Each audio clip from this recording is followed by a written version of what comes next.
Okay, mga sangkay, alamin po natin itong update ngayon regarding po dito sa mga kapulisan na naroon daw po sa Davao. So ano kaya ang posibleng mangyayari? Bibit-bitin na ba si Pangulong o dating Pangulong Rodrigo Duterte?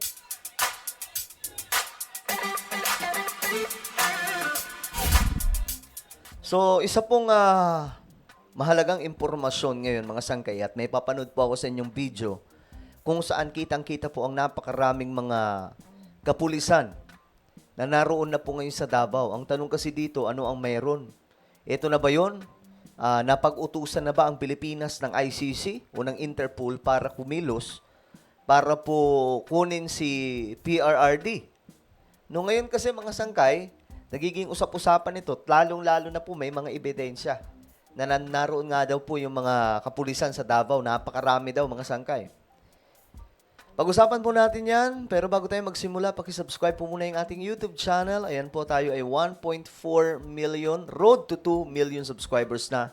So kung ikaw ay hindi pa po nakakapag-subscribe dito sa ating channel at nais mong mapabilang sa dumaraming mga solid sangkay, ang gawin nyo lamang po mga sangkay ay i-click nyo po yung subscribe button sa baba ng video na to, i-click nyo po yung bell at i-click nyo po yung all.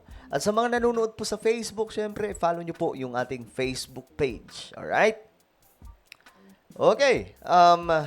Shoutout nga pala sa lahat ng mga solid sangkay na nanonood ngayon. Mabuhay po kayong lahat. Ngayon ito kasi yung report, guys. Heavy police presence at Davao International Airport fuels ICC arrest speculation. So, ito daw po mga sangkay ngayon ang, kumbaga, nagtitrigger sa chismis o nagpapalawak sa chismis mga sangkay na mayroon na daw arrest warrant laban po kay Tatay Digong, kay former President Duterte. Ayan o, mga sangkay. Tension grief travelers at Francisco Bangoy o Bangoy International Airport in Buhangin, Davao City early on March 9, 2025 as an unusual heavy police presence sparked wild speculations that something was afoot and that an international criminal court or ICC arrest warrant might soon be served against former President Rodrigo Duterte. Eh no mga sangkay, meron daw pong 3 police vehicles na nakita mga sangkay na may mga sakay na sabi dito heavy armed personnel from the Regional Mobile Force Battalion. Nakita daw mga sangkay. So, ito yon. Ngayong gabi, okay? Ngayon, mismo mga sangkay, ito po yung mga nakita. So, kinagabihan, ito na. Nakikita po natin, ayon po dito, mga pulis.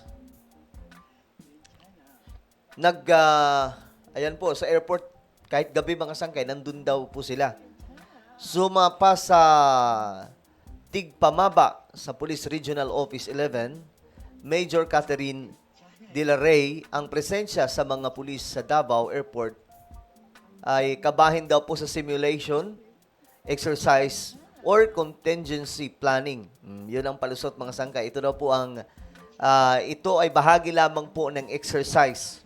Kayo ba maniniwala mga sangkay? Ayan o, part po yan sa CMEX or contingency planning po. Part na rin po sa preparation sa NLE or National and Local Elections. This won't be the first and last po sa mga CMEX po na gagawin ng different units. Pahayag ni De La Rey sa pangutana o tanong.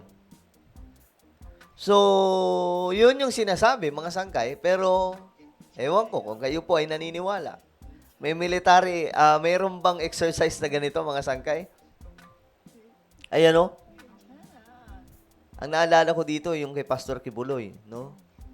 Halos ganito din po yung mga pulis noon. So ito siya mga sangkay. Nung araw pa, ito yung makikita. Nagtataka daw po yung mga tao bakit ang daming mga pulis, mga sangkay, tapos mga Ilocano pa raw yung nandun. Hindi kaya, ito kasi may mga kumakalat, hindi kaya totoo na this week may mangyayari na eksena na matindi. Ano sa tingin nyo guys? Kasi Alam nyo, malaking malaking usapin kapag nangyari yan na talagang dadamputin na ng Interpol itong si PRRD.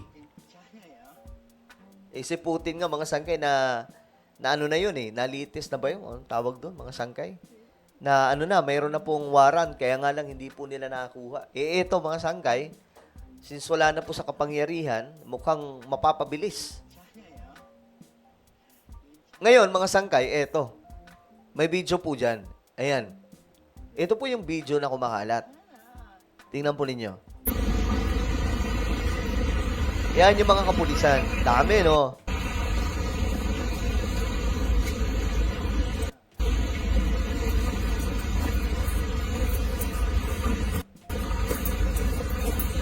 Diyos mio, ang dami.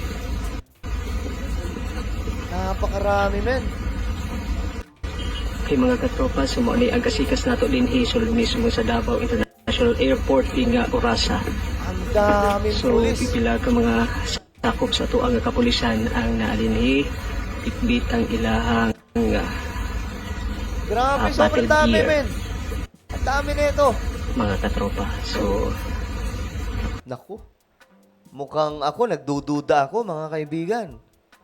Baka may mangyayari nga this week, mga sangkay, kasi... Naku. Uuwi pa kayo si PRRD niyan. Ano sa tingin nyo, uuwi pa po si Tatay Digong? Kung ito po yung eksena, mga sangkay. Diyos mio, Marimar. pipila ka mga Ayan, sakop ang sa dami. tuang kapulisan ang naalinhi karuning takna sa kagabhion na niining nga mga orasa.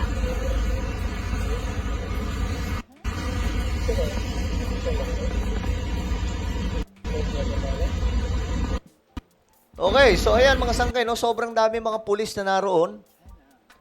Kasi matindi po talaga yung ugong-ugong ngayon na mukhang andyan na po yung arrest warrant. Depende na lamang po yan sa presidente natin. Kung magiging mabait siya kay kay PRRD, baka pa mapigilan ito mga sangkay. O kung magpapakabait si Tatay Digong, ngayon nga mga sangkay, medyo kalmado po siya, di ba, doon sa Hong Kong. Hindi po siya yung tipong bumanat kay PBBM ng matindi. Wala pong banat actually. Kalmado po siya. Hindi kayo natatakot na po siya mga sangkay. Kasi mukhang tututuhanin po talaga, oh. Tingnan nyo, ang daming pulis. Ayan, oh.